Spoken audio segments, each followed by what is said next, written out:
वसूनां जिगृषे प्रथमा यज्ञियानां तां महास्पृशामि अहमेव वाता इव प्रभाम्यारभामाना भुवानानि वित्वा परो दिवा परहेना पृथिव्येद्यं विपक्षिणाः नित्सेना तस्य धर्तिवा यस्य क्षयाय निर्वदा आपो जनयता जनः ॐ आदित्यवर्णे तपसो जातो वनस्पति संभवकर्तमः श्रियं वासय मे कुले विदरत्वत्यभावाजेषु वाजिनी पूषे वानः सनिमो तस्यानत्वरत्वदेवो राहिरण्यवर्तनिः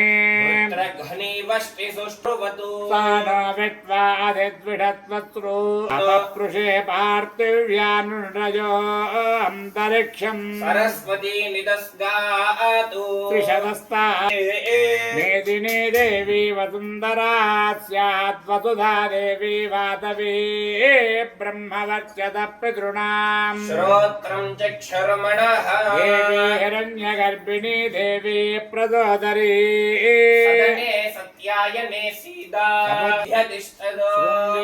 शृङ्गे यज्ञे यज्ञे विभीषणी